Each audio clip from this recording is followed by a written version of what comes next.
Welcome to Catholic News World.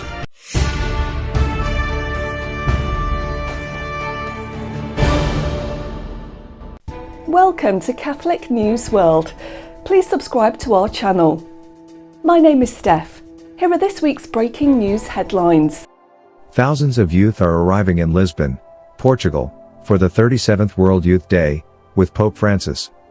The Catholic Church in the USA announced 28,600 young people, from over 1,300 groups, and 60 bishops from America were traveling to Lisbon for World Youth Day.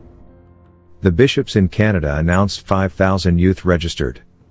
Officials from Lisbon announced 1,500 disabled youth are participating. Registration numbers are still continuing to rise. The United States is among the 5 largest delegations participating in the event, which is taking place from August 1st to the 6th, 2023. Most U.S. pilgrims between the ages of 18 and 25. Our country is very much looking forward to this pilgrimage, said Bishop Robert Barron of Winona, Rochester, chairman of the U.S. Conference of Catholic Bishops Committee on Laity, Marriage, Family Life, and Youth, which oversees involvement in World Youth Day. He went on to say, "This is a wonderful occasion for young adults to have a significant encounter with Jesus Christ in the company of the Universal Church.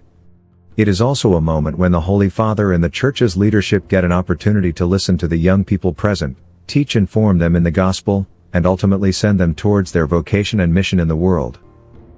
Pilgrims will be staying in parishes, campuses, homes, and hotels around Lisbon during the week, taking part in prayer and liturgies, daily catechesis, concerts, presentations, dialogue, service, and networking with young adults from around the world. Bishops will also serve as leaders for the daily catechetical sessions called Rise Up. Pope Francis will join the pilgrims on August 3rd, for a welcome ceremony in the city center. He will also preside at a Way of the Cross on August 4th, a prayer vigil on August 5th, and the closing Mass, with an anticipated crowd of 1 million people or more, on August 6th. World Youth Day began in 1986 as an initiative, inaugurated by Saint Pope John Paul II, to bring young people from around the world together to encounter Christ and the Universal Church. It officially takes place every year as a global celebration of young people. However, every 2 to 4 years, a major international event is held in a different location around the world. Past World Youth Days have included Buenos Aires, in 1987, Santiago de Compostela, in 1989, Czestochowa, in 1991, Denver, in 1993, Manila, in 1995, Paris, in 1997, Rome, in 2000, Toronto, in 2002, Cologne, in 2005, Sydney, in 2008, Madrid, in 2011, Rio de Janeiro, in 2013, Krakow, in 2016, and Panama, in 2019. Russia has been bombing Odessa for days, and most recently the Orthodox Transfiguration Cathedral was hit, which was founded in 1794.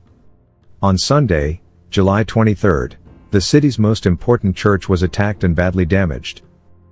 Odessa is the most important and most beautiful city in southern Ukraine, situated directly on the Black Sea. Tens of thousands of tons of grain have already been destroyed. The export infrastructure is being damaged.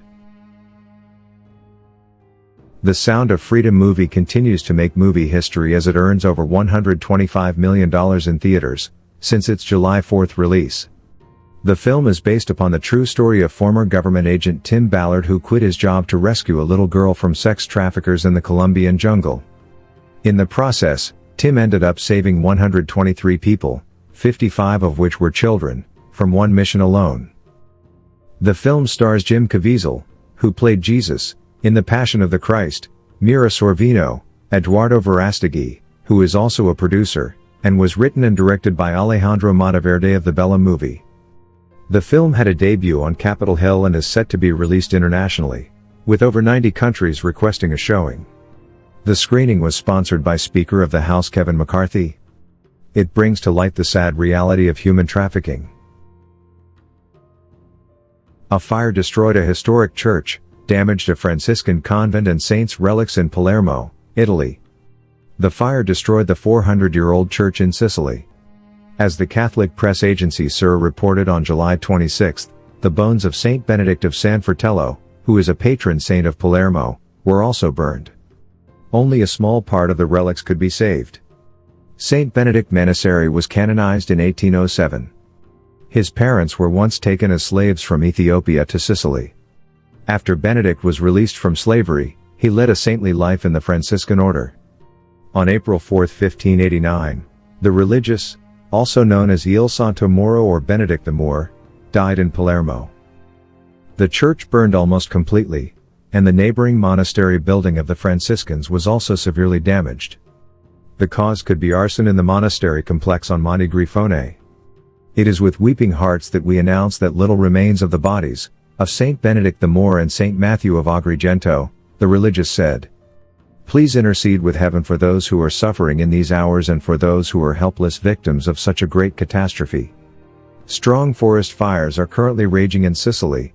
The infrastructure is partially paralyzed.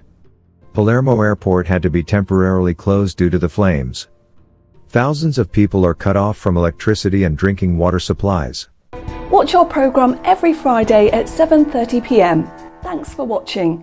Please subscribe to Catholic News World channel. God bless.